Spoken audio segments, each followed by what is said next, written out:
Hello everybody and welcome back to the Overlap Breakdown podcast. Today I'm joined by a very special guest in Tom Keane, the renowned sports lawyer and transfer specialist.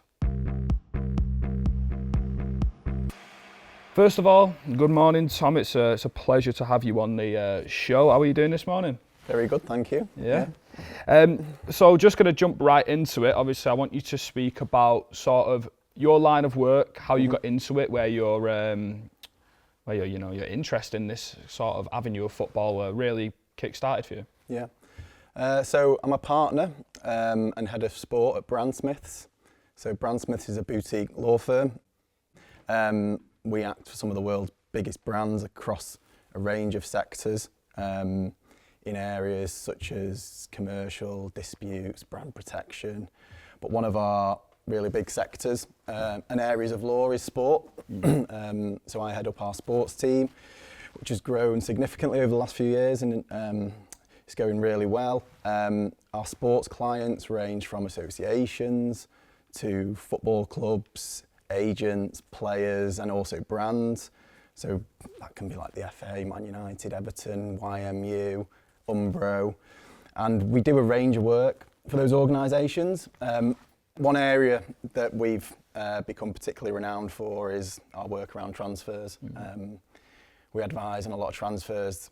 We get involved at different stages. It can be from the very beginning and even helping some of our agent clients source deals and introduce them to clubs, to even just acting or advising on one particular clause in a contract. But over the last couple of years, we've probably advised on about 150 transfers. Wow. With like a combined value of transfer fees and contract values of nearly £2 billion. So it's an interesting line of work. I think the reason we've excelled as a firm and why we're probably a little bit different is that myself and some of my other partners have worked in the industry as well. We're not just lawyers. I've been an agent. I've worked in a club. My brother's a professional football player, so I've seen it from that side. So I've kind of had an all-round experience in the industry and sort of try and pass that on to our clients with the advice we give them. Was you always interested in sport, obviously from being a brother perspective, obviously having two brothers in the game? Was that always a key drive for you when you were young? You were always football mad? Yeah, I mean, my dad was a massive football fan and a massive Man Utd fan.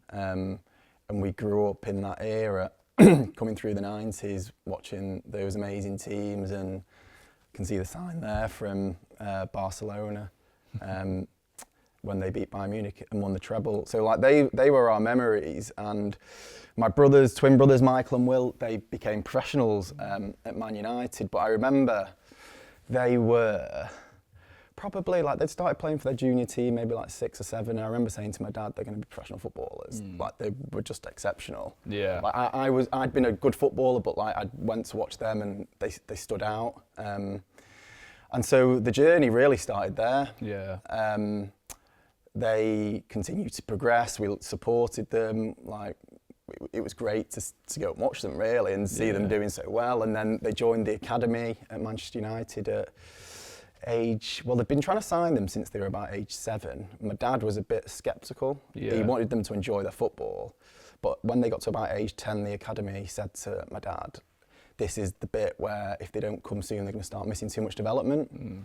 So they went then, they came all the way through, got to scholar age, and then it got to the point where Will especially he was an exceptional sort of player at that point. And we knew he was going to be professional, and it gets to the point where you're starting to think about contracts and how is it going to look, how we're going to support them. And agents didn't know loads and loads about it at the time, but I'd heard like some not very good stories. My dad had been a solicitor, and we thought, well, we'll do it ourselves. Like we know we've got their best interests at heart. But also I wanted to be qualified to do the job, so I went and did a law degree to give me that understanding of like contracts and how they work and like specific like principles. But then obviously you need experience, and it's amazing to think like I've probably worked in football now for 15, 16 years, and my very first introduction to it was negotiating Will's first professional contract, and that was with Alex Ferguson. Wow, brilliant. Very much in the deep end, and the dynamic was crazy because, as I said, we'd grown up as United fans, very much like a United family, and then he gets this offer of professional contracts, came through the letterbox, not quite as digital as things are now, so we had a sheet of paper, and me and my dad went in to discuss it with him, and it was bizarre because on one hand, you obviously want to try and like maximise this contract for him and make sure he's right. But on the other hand, this is the guy that's going to decide if he has a future at this football club and if he's going to play for this football club. And so like you're obviously very aware of that, and like the last person you want to annoy is him. Yeah. And like I always think back and I think, was that done on purpose? Yeah. And we had he had a renewal maybe about a year later, and their age group won the FA Youth Cup. They were the 10th team to do it, I think. And they had a really good team. But I remember at the semi-final Old Trafford against Chelsea, and Will had scored a hat-trick that night. There was about 40,000 people there. And I'm thinking, the time of this is unbelievable. We're going in to discuss his contract with Alex Ferguson tomorrow. He's going to be in a great mood. He's at the game. And we go in, and all he wanted to talk about was Michael. Oh, wow. He was like, I really like the way he trains, the way he listens, the way he's developing. And I was like, well, yeah, he's doing great, but obviously, like, the purpose of today is this, like. And again, I'm like thinking, is this a negotiation his way? Kind of tactic? And then he pulled out what was honestly a little black notebook, and he had a pencil. He's gone through the list and he's gone, right, he's on this, he's on that, right. I'll offer him this. Right. It was less than he was on. Jesus. And again, I mean, I said to him, like, he's already earning more than that. And again, I think, was it him just sort of like setting the scene and saying, don't get ahead of yourselves? Yeah. And that was probably like the great thing about him, wasn't it? Like, he did control like probably everything at the club, and especially he took such a close eye on the young guys coming through. Yeah. And made sure they didn't get ahead of themselves. And like that is so different to today because my experience now as a manager wouldn't speak to a player anymore about numbers and contracts. No. So going through, obviously that was your first deal, and then obviously where you are today after 15, 16 years. Could you give us a general idea of kind of the magnitude of the roles and the work that you've had over the time? What would you say is probably the biggest deal, maybe in terms of importance or financial? Yeah, well, no, so what happened was, I mean, my journey then started with my brother's Everyone Needs an sort of introduction. It's a small world football, and that was mine. From there, I'd advised a few more players who'd come to me. It's kind of like you got to know people. I had a short period where I worked for a football agency, but I quickly realised like football agency wasn't for me full time. I'd trained at a corporate law firm, DLA Piper. I think they're actually the biggest global corporate firm. So like, I was used to this like really intense, pressured, constant working environment. And like football agents have a really tough job and they do a good job, but it's very seasonal. I enjoyed the transactional bit. I enjoyed doing the deals. I didn't enjoy the going to watch the players necessarily and just spending time with them. Just chatting and getting to know. It didn't feel like proper work to me, and that was just because of my own personal training in law that it had that effect on me. I didn't also like, there was definitely some players I would sit down with at the time. They would sort of ask, well, you know, I can remember one family, they said to me, we really like you, we would like you to represent our son, but this agent's offered to buy him his first car and pay his insurance. Wow. And I just thought, this isn't really like for me. So then I was like, well, I want to find a career now where I can combine my network and sort of understanding of this industry with also like my training as a lawyer. And that was pretty much how I ended up at Brandsmiths, because they had a bit of a history doing sports, working sport. That was kind of like where I had a network to develop, and luckily enough, I joined and have developed a sports practice there. So that's been really good. In terms of like standout pieces of work, obviously the time I spent at Man Utd, which was just a secondment from Brandsmiths in the summer of 22, was like an amazing learning experience for me. I mean, it was just like a great experience all around. That was obviously also quite high profile. On like kind of a more like technical legal side, like just a few months ago, we had some of our lawyers were in the Supreme Court, which is the highest court in the land, and that was acting for Umbro. And it was a dispute about football boots, and the other side was a brand called Dream Pairs, and the entire case was about their logo being confusingly similar to the Umbro logo. Oh, right. And so that's going to be like some sort of landmark law will come out of that. So that was really good this year. And then kind of like, you know, sort of lower profile but pieces of work which kind of show things that we do. So like Ben Foster, he was obviously a really good player. Like sort of helped him transition into his second career in the media. He set up Cycling GK YouTube channel, which has done really well, and we advised him on how to do that, like the corporate structures he needed, how to protect his brand, when he got his first like endorsement and partnership, like how that would work. When he was doing GoPro in the goal, like we did the license for him with the EFL. So that was like really interesting. And then it's been amazing to see Ben then develop, obviously, like into a really successful media career. Just recently, we've had one of our junior lawyers go and become the head of legal at Wrexham. Oh wow! Which is like an amazing story, an exciting story, and it's a great opportunity for her. So we help our clients in football in like a variety of ways, basically. Thank you for watching the Overlap Breakdown. If you're out and about and prefer to listen, you can do so on all major podcast streaming platforms. Just use the Podfollow link in our description or search for the Overlap Breakdown. Would you say you was talking then just about combining sort of the lawyer aspects of your work into the sporting industry? Would you class that Manchester United period in the summer of 22 as the pinnacle of kind of the best work you've done in terms of the stature of it? Yeah, I mean, it was certainly the most high profile.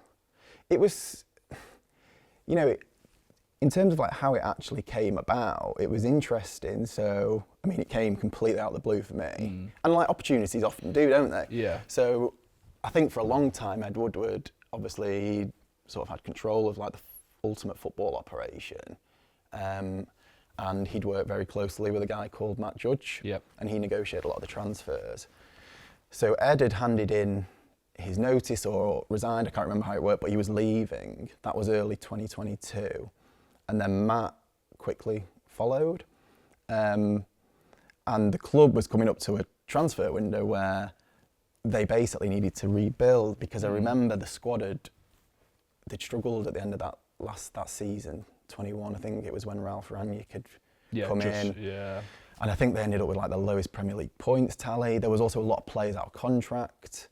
I think players like Pogba, Matic, Mata, Jesse.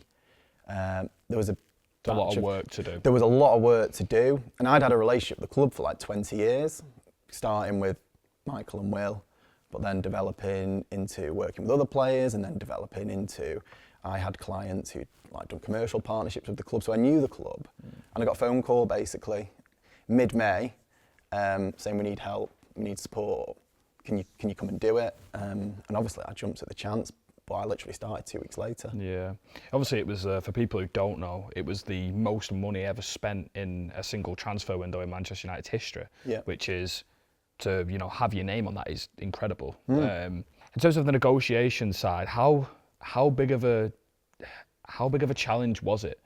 Was there a case of, you had this, let's go and try and get the best deals, or was there a case of, who allocated the money in terms of the money you were negotiating with? There was a couple of challenges. I think one of the biggest challenges was everybody was new. Yeah. I'd just walked through the door. The manager had come through the door in May. Yeah. I think John had been at the club for a while, but he'd just become football director. Yeah. Richard had just become CEO. There was a new head of data. So essentially, the way it would normally work for a football club is the transfer window shuts, and in September, they start planning for the following summer. That's when the work starts. What happened for us that summer was, I think because of circumstances, the work started in May.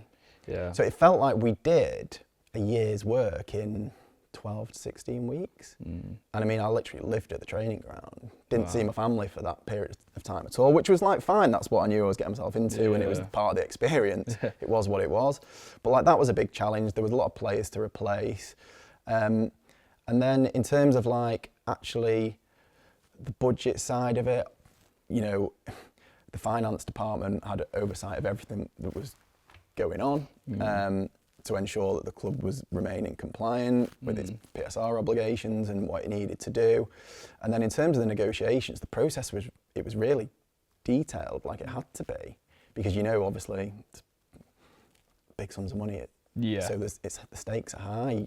You try. The thing is with football players, like you're signing humans, so you can't guarantee anything. No. So I think all the work is like trying to minimise risk. You're trying to improve the chances of the signing being a success, and that's what a lot of the work was. And that was, you know, I kind of go back to like what that looked like at the time, and you had this scouting database which was like seriously impressive. I would have agents text me names of like 16-year-olds in Brazil, and I would like put the name in this database, and you know, reports would come up. Everything. And there'd be information like what they're good at, how the recent games have gone, what the weaknesses are. So there's loads of information there. But then you had the manager and like the technical staff, which obviously I wasn't part of. Like my interest is like the business of football. It wasn't for me to pick players, and I wasn't part of that process. But the manager and his coaching staff, and then like the technical staff, so the heads of scouts, the heads of recruitment, they would kind of identify what positions were needed. But then also like the characteristics they wanted from those players. Like personality-wise? Yeah, so like characteristics in terms of like, yes, personality is one part of it, but like their playing style, like their technical ability. Like if you want a midfielder, do you want someone who can run all day? Do you want someone who's like good at arriving late in the box and getting a goal? Do you want someone who can sit and dictate the play? So like, I suppose you're trying to build a team, right? So as well as identifying, so we want a central midfield player. Well, what do we want that central midfield player to look like? What do we want them to be able to do? How quickly do we want them to be able to hit the ground running? Can we give them time? Can we give them a year off? That summer, that was like a pivotal position for the club because, as I say, players like Pogba, Matic, Mata had left. There was a hole there, so there was a big focus on that. But whilst also all of this was going on, you know, what's actually happening is you're compiling a list of players for these positions. And they're like essentially being ranked. So, you know, you start at the top, and if we don't get him, you go down this way. And my job was to basically monitor the market, speak to the agents, find out, would this player be interested? What's the situation? What would the parameters of a deal look like? What would the cost be? Who else is interested in them? How quickly do things need to move before this option might go away? And you've got like your top target, but also with like your targets 2, 3 and 4, you're also trying to sort of keep them in the game too. Leave them up there. Because what you don't want to do is miss out on target 1 and end up with like target 7. So you're like monitoring like 5 deals at the same time. So you're trying to like juggle a few balls really at once to sort of make sure you essentially you give the football team like the best chance to get the best players. And the aim was like ultimately, you know, that you wanted to build a team that was going to challenge again. As I say, they'd had a bad end to the season before, and like the minimum requirement really was Champions League for like so many reasons. Did Ten Hag coming in, and obviously we were just talking about the size of the rebuild that had to happen in that time, and then Ten Hag come in, and it was almost like you like the football team and the recruitment team, they couldn't let him down really. They had to back him to a certain, you know, degree in the summer. So was like was there an acceleration of everything? I think they were always going to back him, and I think the club like tend to really back the managers anyway. Especially in the first season. You know, for me, I was there for 3 months, so like I kind of haven't got anything to compare it to. That's a good point, The club, obviously, they wanted to back the manager, but, you know, the club wanted to build a successful team.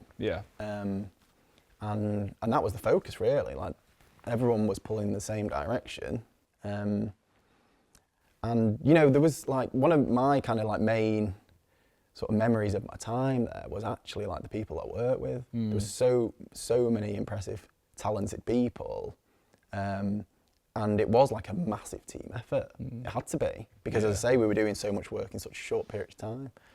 Did you like the sense of, you were saying before how you're sleeping at the training ground, and that's always what you talk about, the lawyer aspect of how much you loved that. It was like, that was kind of like, I mean, this was like the extreme. But you know, that was kind of like, that's the way I'd sort of been brought up working, to be honest. Like it was tough, but like I also like loved it. And as I say, I couldn't have done it without the help I got. But what I quickly realised was, as I say, I got the phone call in mid-May and I started in June. Transfer window's open. Yeah, like everything's already going on around like, you. So I'm trying to play catch up, but I'm also realising, well, if I'm gonna like be successful here and have an impact and help, like I need people to help me. So like the very beginning, I sat down with like the heads of every department, head of legal, head of finance, head of recruitment, all the scouts, the management team, director of finance, CEO, and like these were people that I sort of pulled in to help me.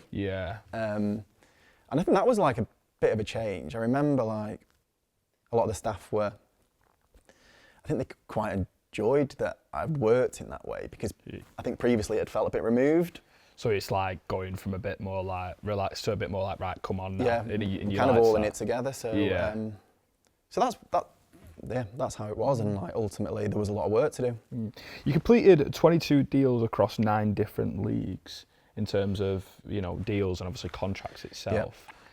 How long does a contract take, and how much detail is there involved in contracts, especially in the modern day where everything's clause related and stuff like that? So it's, I mean, what was interesting again about my time was I think we signed 6 players, so 16 of those deals were players leaving. Wow. So a lot of my focus was on departures, players going out. And that was, you know, there's sort of different variations of that. We had some players like Andreas Pereira and James Garner who were leaving permanently, and like they've gone on to do really well in the Premier League. So like they're took very similar paths, like my brother Michael. So like I sort of quite enjoy seeing those lads do well. We then had like, I remember we sent Amad Diallo on loan to Sunderland. That was a good loan. It was, and kind of Amad had quite a lot of options at the time, and one of the things that the staff were keen on was like, right, let's get him ready for English football, the Premier League. So they were sort of very keen to find an environment where he could do that, and it went well for him, and obviously he's doing great now. We had Dean Henderson, he went on loan and then he came back and played. So there was kind of, a lot of my focus was actually on players going out. How does that look like? Do you know if a club comes to you and they offer you a deal, from your side, what is on the other side of the deal? Is it getting the best for that player? So it depends. Or does an agent take over? Do you know what I mean? Yeah, no, like, I mean, when I was in the role that I was in, my obligations, my duty was to do the best for the club. But like, and this is where I think I was probably well suited to the role that I did, was like, I'd had brothers in the situation. I kind of knew how it was for some of these guys leaving, essentially like, you know, probably ultimately their dream to play for Man United. Some of them were going permanently, some of them were coming back from loan. So like, I totally got that. What we always tried to do was strike a balance between the right opportunity for the player, but also making sure the club got a deal that was acceptable to it. And there's different ways of doing that, and especially with PSR constraints, which have like really come to the fore in the last few years. One of the things that is, you know, cash wasn't sort of free flowing anymore. So you're kind of looking at structuring deals where, well, if you're selling a player, what can you pay us up front? If he does well, or you as a team do well, what comes next? And if we can't actually get to our valuation and he's going to move on again, well, when he is sold, what are we going to get in terms of like a sell-on fee? So there's different ways of like structuring deals. I mean, I remember one of the most difficult deals I worked on was the Tahith Chong. He signed for Birmingham permanently, and you've got that disparity in kind of like, I can't remember what he had left in his contract, but what he was earning at Man U and then what he was going to earn at Birmingham, and you're trying to like bridge that gap, but then you're also dealing with a club where it's a good opportunity for him, but they couldn't potentially, sort of on the face of it, match the valuation. And then sort of my role is to work out, well, what's a compromise or a scenario that can work for everybody. So they were actually some of the more difficult ones. Yeah. Then you had like, you know, the players coming in, like Casemiro was obviously sort of a marquee signing, headline signing. I mean, I remember again, like I wasn't on the technical side, I was like on the business deal execution side, but I remember like the debates about that position, who they were going to sign, and like they were lengthy and like good like debate between different people in the scouting team, the technical team, like really sort of like stress testing like that purchase. I know sometimes to the outside world or to the fans, you kind of think like, how have they ended up doing it? But my experience was that every signing was like really stress tested, debated before a decision was made. Both financially and both, technically. Yeah, because you know I'm inputting the financial information into that conversation. That's your side. That's my side of it. I'm getting that information, saying, look, this is what deal's going to look like. With him, for example, Casemiro, like he had 3 years left on his contract at Real Madrid. Like it wasn't necessarily the most difficult sort of player contract to do, because if you're going to take out a player who's just won the Champions League from Real Madrid and he's got 3 years left in his contract, I mean, you know, you pretty much know what you're paying. Yeah. The contract's already there in front of you. As I say, it was actually some of the other ones, like the sort of the smaller deals or the less high profile ones that were more challenging. Yeah. What was the thinking when you were structuring contracts, determining the length of them deals? Yeah. Who was probably the forefront, not the forefront, so what was maybe the thinking process behind some of the length of the contracts? Yeah, so like, I mean, it's kind of like quite straightforward really. I think if the club is making like a heavy investment in a young player, they want to put them on a long contract. And you typically see like 5 years and +1 at United, they tend to put an option on to protect themselves. But the reason for that is if the player does really well, you don't want someone to come and poach him. You want him to have that contract stability.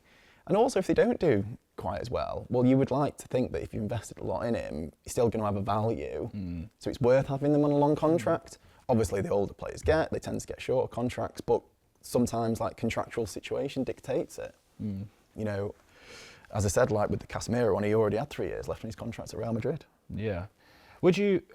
How would they determine? So, for example, we were speaking about sort of the large debate in the room, and obviously I'm a Manchester United fan myself, and I remember sort of the fast-paced, you know, aspect of that window. How fast did it go from we've identified a player to we're in for this player now? Yeah. Was it as fast as it seemed? The process in terms of deciding to execute wasn't necessarily fast. Right, okay. Because as I say, there was constant debate, discussion, because you know, you've got to think, you haven't got unlimited money to spend and you might have 5 positions to fill. So if you're looking at going for this particular player and it's going to cost you a bit more, well, you're then compromising what you've got to spend in other positions, so how's that going to look? So you've kind of got this like constant moving of the pieces. Yeah. But so like, as I say, my experience was that all the signings were like heavily debated, discussed. You would have the scouts would be reviewing video footage. The data would be analysed. References would be gained on players from people connected to them or coaches. Right. Okay. Medical records would be examined, injury history. Like there's a lot of detail. There was no stone left unturned. So then when it comes to like the actual execution, like that bit can be quite quick. Because they already have the decisive opinion on the player. Yeah. some deals obviously take longer than others, but generally I think the players that the club signed that summer, they wanted to come to the club, and so the actual execution of them can be quite quick. Agents obviously have expectations that you need to manage sometimes, especially with like younger players coming in. Do you think they're signing for Man United and think, well, straight away they want to be in like that top bracket of contracts, and don't think that should be the case. That's kind of like contract number 2. Yeah. You also have to have an eye with younger players, like if they don't perform, like can we sort of resell these players or loan them out? How much value's left? Yeah. If their initial contract is too big, like you can't move these players on. Well, that's one of the biggest issues I think in terms of Manchester United. Obviously, outside of when you were there, especially, it does feel like they really struggle to retain the value in the player in terms of flipping the player or in terms of selling them. As I say, I think it's important, especially when players are coming into the club. Like it's such an adaptation, especially if they're coming from abroad, moving families, new country, new league. Like there's so many unknowns. Yeah, grey areas. That like, as I say, if they like do the business, then they get to that level on contract 2 or 3, because if you won't give it them by that point, somebody else will. Yeah. As I say, like the problem with players is they're humans. Like they can have dips in form, and it can be caused by like injury. It can be caused like quite often it's never really covered in the media, but quite often when a player loses form, you tend to find that they've got some sort of personal issue going on. Yeah. It's a lot more than just football at play. It's a lot more, yeah, definitely. Yeah. What would you say is your biggest learning moment or the biggest learning curve you've had at that particular time? I mean, probably like I wasn't surprised, but when you actually walked into the club, like to sort of see the sheer like size and scale of it, and like the media scrutiny. Yeah. Like I was working in the transfer department, and like I'm reading we're linked with like hundreds of players, and I'd not worked in a club before, and I'm like, this is just rubbish. Yeah. It's like none of it's like, true. Well, obviously, like you get the odd bit, but like if there's like 200 stories, you're gonna get the odd one right. So the sheer scale of it, what I actually learned was like, for me, it was like how a club worked behind the scenes, like the different pressure points, the amount of people involved in decisions. I found that sort of helped me, because I act for quite a few clubs now. And so it's kind of helped me as an advisor understand how things work for like my clients, basically. Yeah. So that was like a big takeaway for me. So yeah. You mentioned just before about when you were dealing at the role, you mentioned PSR and FFP, and I'm interested because it seems like PSR is now this massive issue where obviously we're seeing players get swapped between clubs and some contracts. Was there a sense of unknown that when you were discussing these contracts that it was getting to like not just at Manchester United, I mean in football in general? No, it was definitely on the radar. And has become more so, and obviously we've seen like the consequences some clubs have faced because of it in recent years. I think one of the things for me is like the PSR rules have been around since 2013, so 12 years. And what they essentially do is they allow a club to lose £105 million over like a rolling 3-year period. That number's not changed from 2013. But in that time, transfer fees have increased by over 100%. And that's why it's coming. So there's various reasons, but for example, a player who previously cost £10 million in 2013 is on average now costing you over £20 million.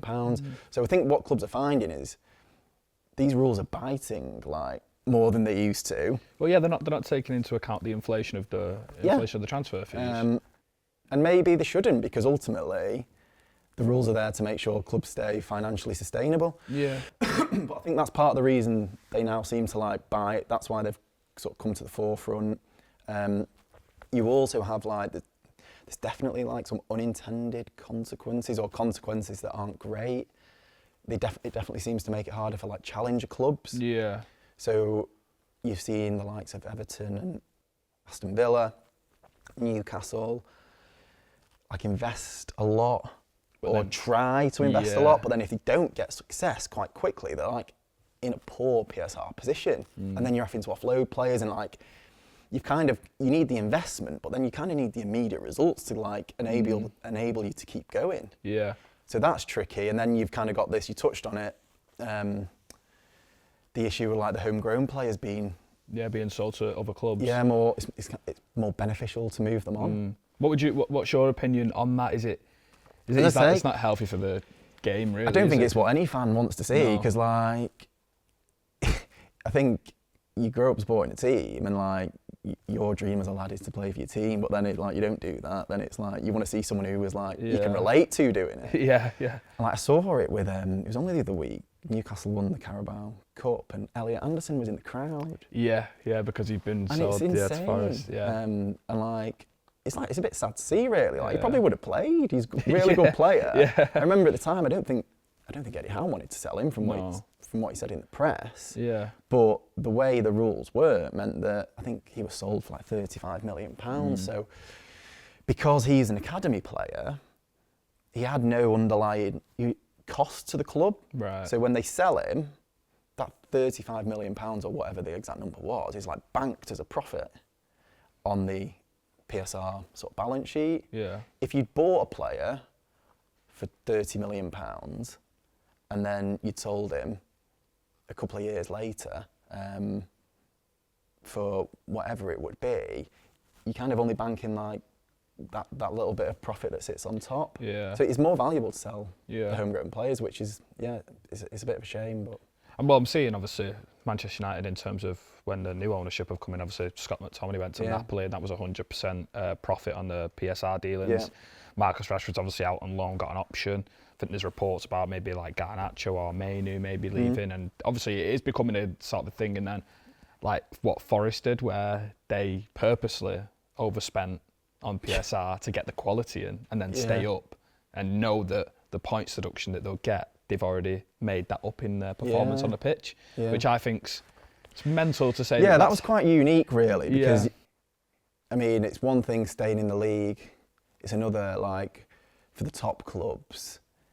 You know, could you forego like four? I think Forest were deducted 4 points. Could you forgo 4 points and miss out on Champions League? That'd be a disaster. Yeah. So I don't think you could really sort of take that risk. Like the Champions League, there's like the extra prize money that comes from the competition, but it's like so much more than that. It's like the commercial aspect, like the match day revenue, the broadcasting revenue increases, like all the commercial partnerships are like maximised, because if you're not in the Champions League, like they're reduced. Yeah. So that was actually a funny one with Forest. It was, but like as I say, like I don't think the teams, and like I mean, to be fair to Forest, they're now up there, aren't they? And they've got a chance for this season. Yeah. So that's the way they've done it, but I think obviously now the gap. It's a bold move. Yeah, the gap between the Championship and the Premier League is getting like further and further away in terms of the quality that you need to make up. And I think everyone was like, we had a fan debate where we were talking about how does one close that gap as a club now. And I think you're looking at all these other teams who are trying to do these things. They literally went out, broke the rules, and stayed up because of it, and now challenging for the European places, which is crazy to me. I wanted to ask you a little bit about the magnitude of certain contracts and sort of how long a big contract can take. So I'm looking, for example, now at Trent Alexander-Arnold. Obviously, it looks like he's going to Real Madrid, but the other two in Van Dijk and Salah, these have taken a long time to get confirmed, and obviously they were out of contract in the summer. What would be going on in that situation from your perspective? Yeah, probably on both sides. So player and club, a lot of contingency planning. So like the player, I mean, these are like all players who've been really successful, and like especially with Van Dijk and Salah, probably at the stages of the career where like if they're going to make the move, this might have been like their final chance to do it, to get to like another like elite level sort of European club. So no doubts like their agents would be like scanning the market to see what the options are, and they probably also, given what they've given to that club, like got a strong feeling on what their value should be if they're going to stay. The way it works is, as the contract runs down, the risk increases for the club, because especially once they get into the last 6 months of their contracts, they're free to speak to foreign clubs and to sign pre-contract agreements with foreign clubs. So in that last 6 months, like, the jeopardy's really high for the club, and that creates leverage then for the player. For the club, they're probably throughout this entire period looking at, well, if these guys go, who can we replace them with? And most importantly, what's that going to cost? Yeah. And you're doing like that, this balancing of like, what is the cost of replacement versus renewing these guys, maybe at levels that break our salary structure. I don't know, because I don't know what Liverpool's salary structure is, but like, maybe they're asking for more money than you might want to pay. But actually, if you think to replace one of those players is going to cost 100 million, and that player is going to want £200,000 a week, from a PSR perspective, it's cheaper to give one of those players £400,000 a week to stay. Because you're not paying the fee and then the salary on top. Like, so there's a lot to take in, isn't there? So the thing is, like, the quite unusual situation that Liverpool had was that they had 3 prominent players coming to the end of contracts at once. So I think, like, financially, it would have been difficult, if not impossible, to replace them with the same quality if they'd all gone. So I think they've had a good result. Like, keeping 2 out of 3. 2 of them. Yeah. I think they've probably both signed 2-year extensions. Yeah. It gives them time now over the next couple of years to, like, contingency plan. Like, they probably seriously have to start to contingency plan to replace those guys, but do it in a staged way instead of having to do it in one. Yeah, one all window. Yeah. Exactly. Would you, moving on from sort of the Liverpool example, and I wanted to speak to you about kind of what Chelsea are doing. And from a PSR standpoint and a financial fair play standpoint, what they're doing, how do you assess what they're doing? What is their plan and long-term kind of ramifications for doing it, if there is any? Yeah, so I mean, I think what Chelsea did when the new ownership came in was they went for young players and they were giving them really long contracts. Yeah.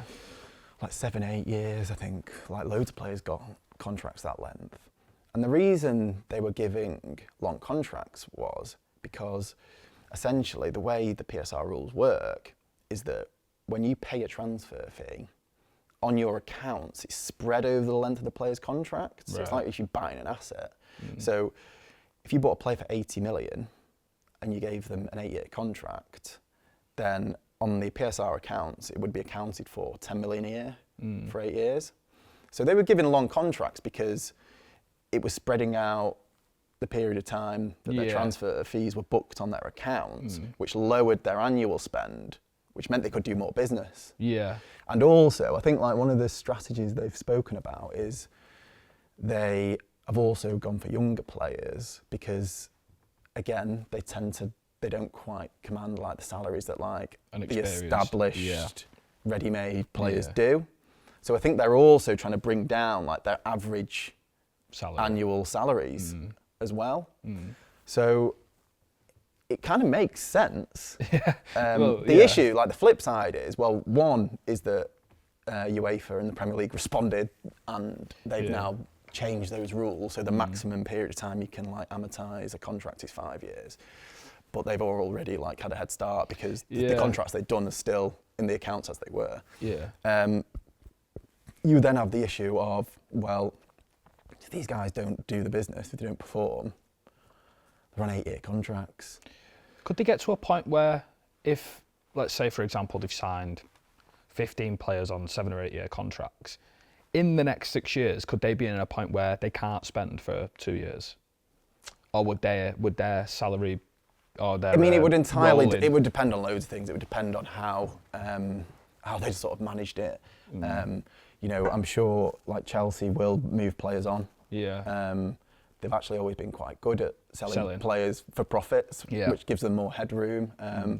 But for sure, like, for any club, like, spending money and then kind of not bringing it in either through player sales or revenue because you're not being successful on the pitch, like it carries that risk. Yeah. And you've seen like the consequences of that for certain clubs. Like they've had to sell players that they didn't want to sell. And is there an issue if they get into the Champions League that UEFA could have a different ruling on it than the Premier League?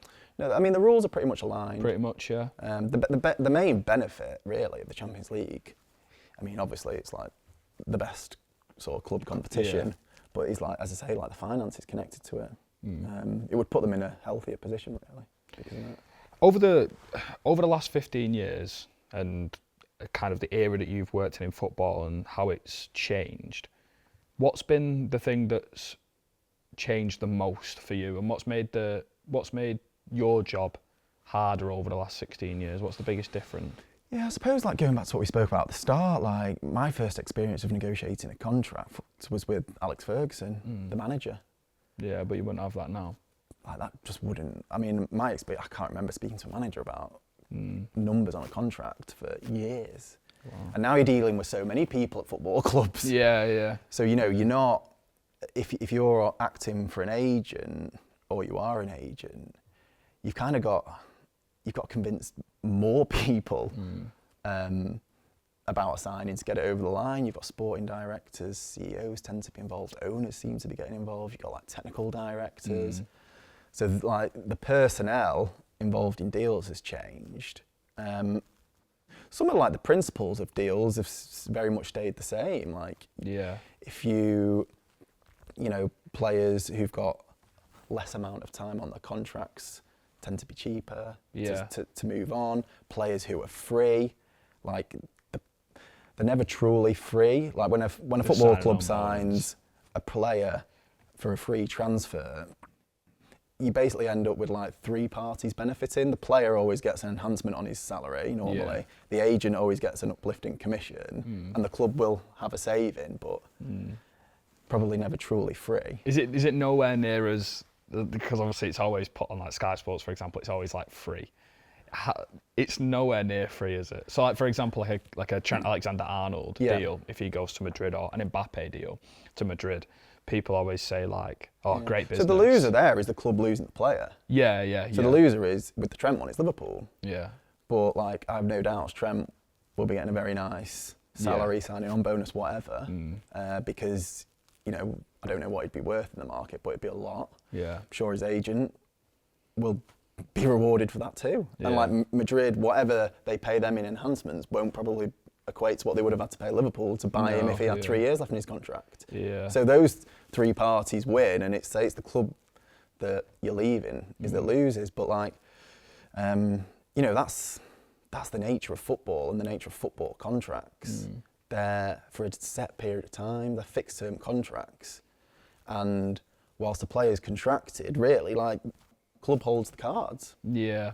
And it's the club is in the driving seat to convince the player to stay and to re-sign. And like sometimes that's obviously impossible. Like if players got like a dream to do something else, but they're in the driving seat. But when the contract expires, like it goes back to like, I think it was the Bosman case from like, I think it was like 1995 or something. Like, contract expires, the player's free to do what they want to do.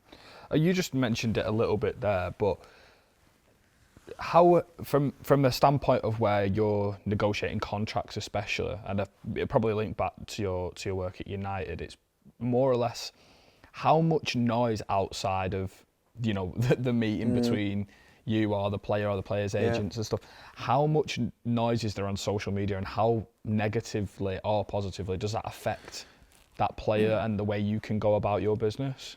Yeah, I mean, the fan perception definitely plays a part. Yeah.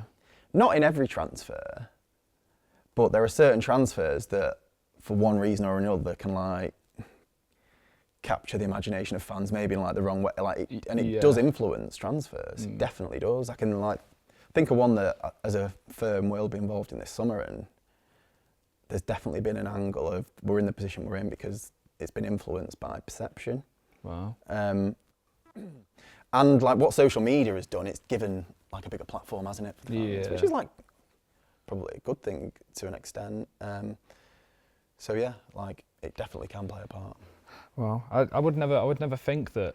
Like, As I say, it's not every transfer. Yeah.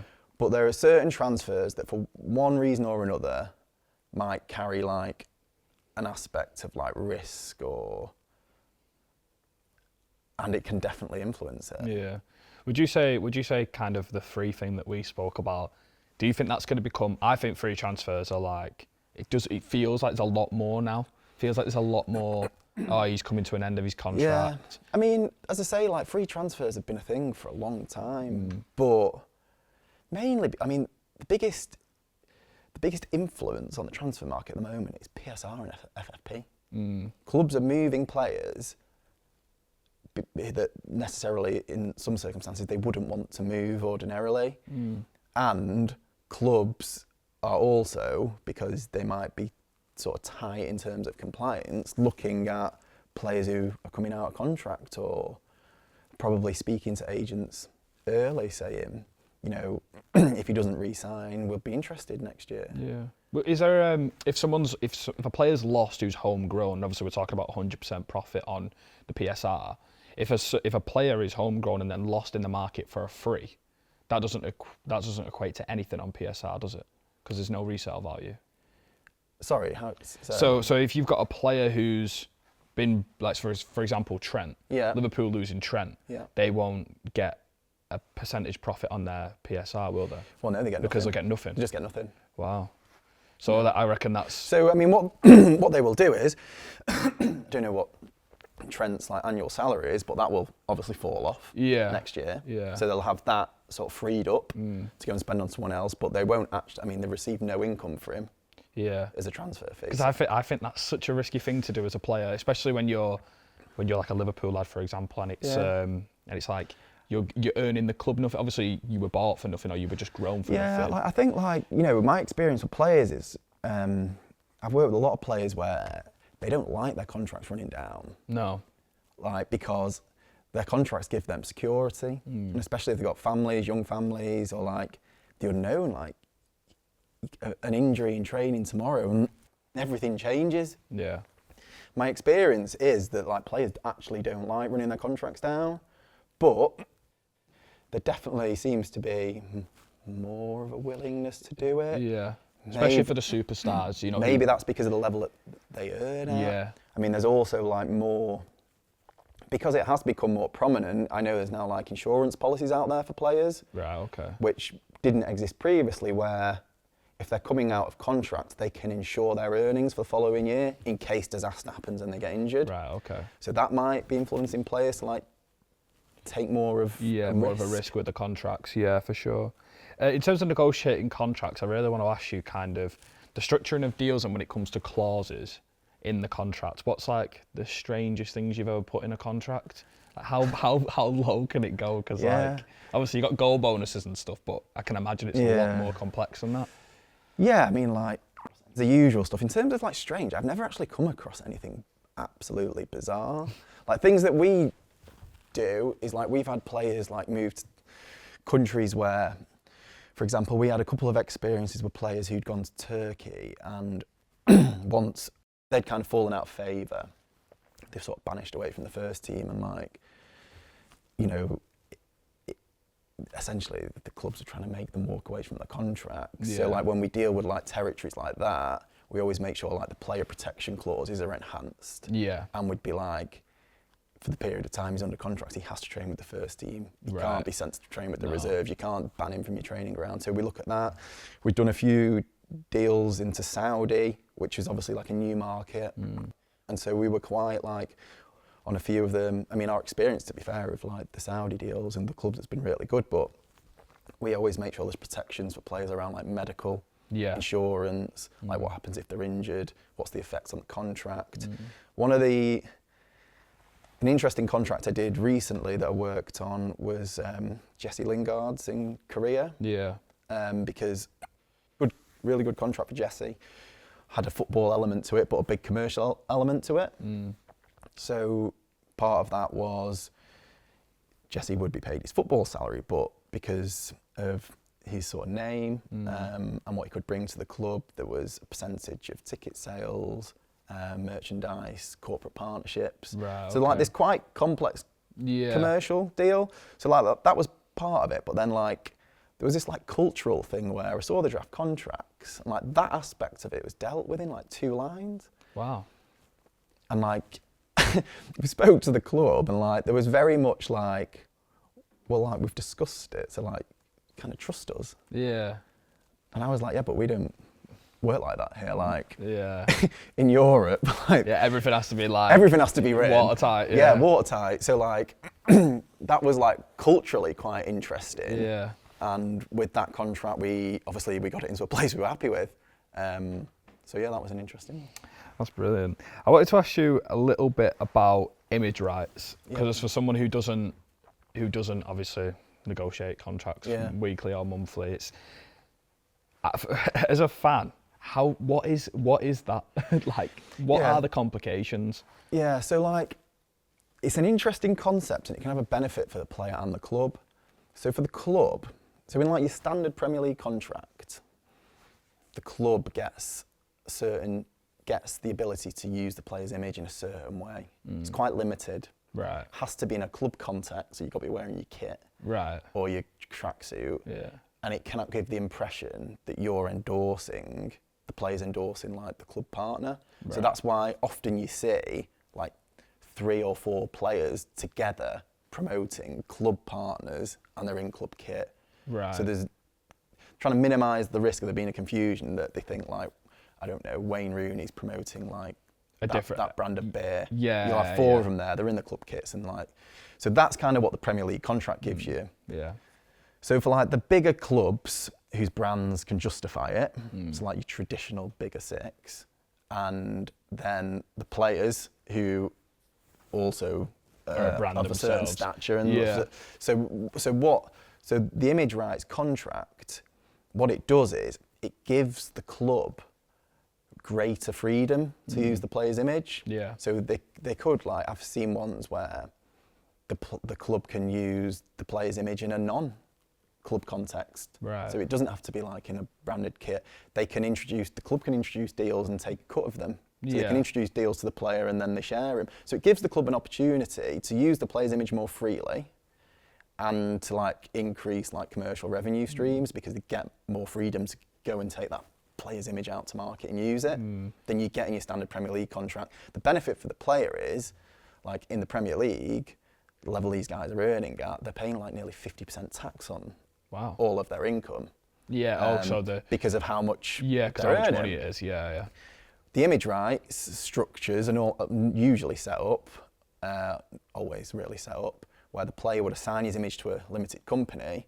That limited company then licenses its use to the club.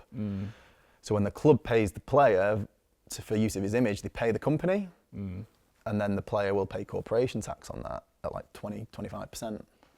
So financially, it's more beneficial for the player. Yeah. And it can open up opportunities for the player because like the club might go out and source commercial opportunities that he also benefits from that he wouldn't have got otherwise. Yeah.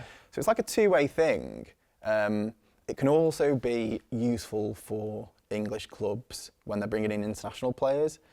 So that's what I was going to ask you about, because it seems like it's such a longer process for someone overseas. Yeah, so if they're a player that's already had like an image rights set up, like in Spain or France, for example, like transitioning that is pretty complex, to be honest. But where it can help a club is that it's just like the way it is, I suppose, but like English players and the English media, they talk about like £200,000 a week, £300,000 a week, like the gross sums. Yeah. International players, like they don't talk like that language. Right, okay. And international agents, they talk net. Yeah. So They what talk actually what's coming going out in my with. bank. Yeah. So when you're negotiating with an international agent for an international player, they won't say we want £200,000 a week. Like they don't care what that number is.